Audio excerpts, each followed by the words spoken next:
And now we welcome you to our talking point session. India and Indonesia have been having close relations for a long time, even before their independences. To mark 6 decades of close relations, both countries will be organizing a series of events this year. In order to know more about this growing relationship, in our studio we invited Deputy Production Manager of the Jakarta Post, Mr. Viramala Anjaya. Mr. Anjaya has been covering the relations between the two countries for more than 2 decades.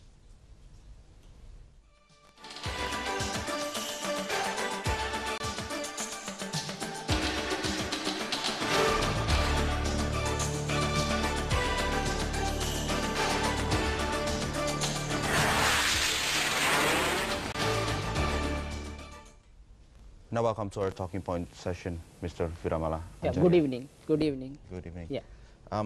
Okay, now you've been here 20 odd years? Yeah, 20 years. I came here in 91. You came here as an Indian? Yeah, as an Indian, but now I have become an Indonesian because I took Indonesian citizenship in 2010. Okay. During your experience or your lifetime observing the Indonesian-Indian relations, you studied Southeast Asian Studies. Southeast Asian studies, right? Are there any features worth mentioning? Yeah, of course. The first thing in both countries, many people do not realize that actually they are neighbors. India and Indonesia are maritime neighbors. Then at the same time also, the relations are not just only 6 decades old. Even we have the cultural and trade relations with Indonesia and India more than 2 millennia, 2000 years. Okay. So for the long time ago, there have been contacts between the two countries. Then even during the freedom struggle also, both countries cooperated and helped each other. Even like, for example, in the late 1940s, India organized 2 international conferences. One is called Asian Relations, then another one is called a special conference on Indonesia to support Indonesia's freedom. So after that, then after the independence, India became independent in 1947, Indonesia became independent in 1945. So both cooperated, and then they launched this movement called non-aligned movement. I think it started all in Bandung in the 1955, and then they cooperated, and then the time went on until the 1990s. But in the 1990s, India launched a new policy called Look East policy, under which they want to work very closely with the countries in Southeast Asia, including Indonesia and East Asian countries. So this changed dramatically the relations between Indonesia and India. So they realized that we need each other, because Indonesia is very rich in natural resources. At the same time, Indian economy for the last more than 10 years has been growing at a rate of 9%. 8–9% it has been growing. It needs a lot of resources. Indonesia has a lot of resources. So they both are working very closely, and there is also another milestone in both countries' relations. In 2005, they signed a strategic partnership agreement between the two countries. This has changed completely the entire gamut of relations between the two countries. Okay, mentioning resources, Yeah. India has been growing at a rate of 9% per annum for the last 10 years or so. Yeah. So it's hungry for resources. Yeah. Indonesia has the goods. Yeah, yeah. So it's buying from Indonesia. Yeah, that's right.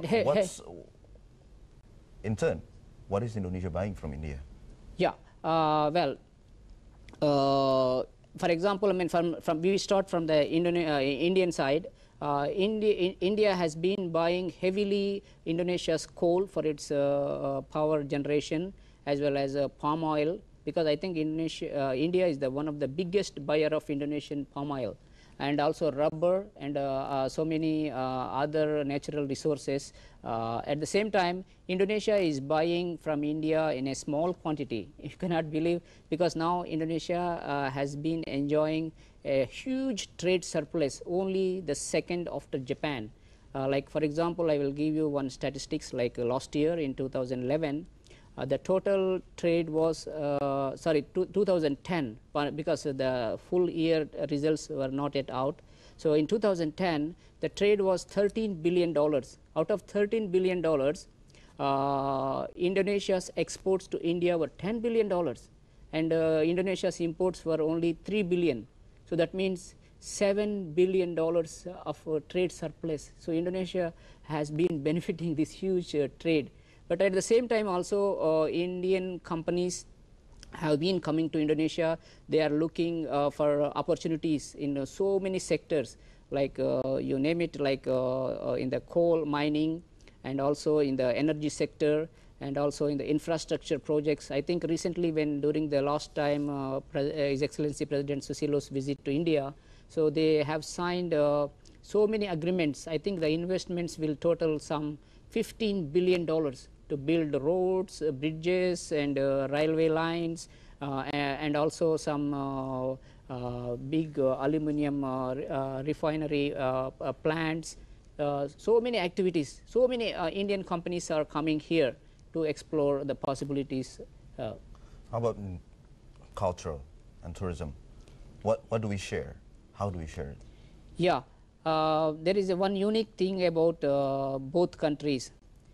India, I mean, has a large number of Hindus in the world, because India is not a religious country; it is a secular country. So the majority of people, population is Hindus. But at the same time, also we have a large number of Muslims, though they constitute only 12% of the population. But it is the second biggest Muslim population after Indonesia. Indonesia is the #1 in the world, but India has more than 150 million people of Muslims there. Then for the last 2000 years, both countries exchanged culture, because the Buddhism and Hinduism, they have very close these cultural links were there for so many times, because it came through trade. And then we can see some phenomenal structures like Borobudur, Prambanan Temple. At the same time also, if you see, we have two landmarks. People, whenever hear about India, they always think about Taj Mahal. Taj Mahal is actually an Islamic shrine. It was a tomb built by an Islamic king. Then at the same time, people heard about Indonesia. It is a Borobudur temple, which is, I mean, a Buddhist temple actually. But I mean, of course, this shows their openness and their tolerance towards living together. I mean, these kind of things exist between the two countries. And at the same time, I think we have this Indian Bollywood movies. I think Indonesians like these Bollywood movies very much. But only the aspect right now which is needed urgent attention, that is tourism sector. Because as I told earlier, that Indian economy has been growing around 9% for the last 10 years. And at the same time, India has a very big middle class, which is around 250 million people. So they have a lot of money and they love to travel abroad. So they have been coming to Southeast Asia, mainly Singapore, Malaysia, and Thailand. So around 14 million tourists visited last year. So, but out of this 14 million, unfortunately, only 140,000 tourists visited Indonesia. Maybe that 140,000, maybe more than half only Bali. So that's why now the government, especially the Indonesian government, realized that we should focus on Indian tourists.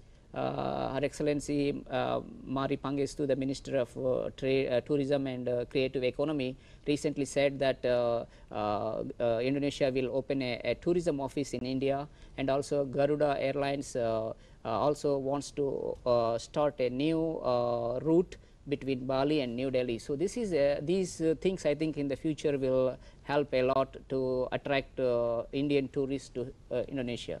Okay. Relations. Yeah. 6 decades. Yeah. Usually when you see commemoration of 20th anniversary of relations between country A and country B, yeah, why do we name it 6 decades? Is there something behind this? Yeah, actually, as I told earlier, that these two countries' relations are very peculiar, because generally, normally in the diplomacy, two countries sit together and they sign agreement that we start this diplomatic relation. But in case of India, Indonesia, because both they are neighbors, close friends, they have been cooperating much before. So that's why both countries decided to celebrate this year to commemorate the 6 decades of diplomatic relations between the two countries. That is very unique. So as part of that, I think the Indian embassy diplomats told me that they are planning a series of activities. Like for example, recently they done it at Prambanan, in which Indian artists and Indonesian artists, they practice it together and they performed Sendrathari Ramayana, the Ramayana dance drama, in front of the Prambanan temple. That was very unique, and I think the same troupe will perform in India later. Then also I think both countries' foreign ministries also planning to launch a book on 6 decades of relations between the two countries. That will also very an important event. But also I think this year, because India joined the ASEAN as a dialogue partner in 1992, so this year it will be 20 years. So in that to mark that occasion, India will be hosting a commemorative ASEAN-India summit. For that summit, I think His Excellency President Susilo Bambang Yudhoyono will go there, and at the same time, I think they are planning to come by and make it as a state visit also. So this will lay a foundation for that. But actually, also I think both countries realized the importance and the strategic interest. I think now they want to explore the possibility of signing a free trade agreement in the name of, like, I mean, they say comprehensive economic cooperation agreement. Okay. Agreement. We have to stop here. Thank you for being here. Welcome.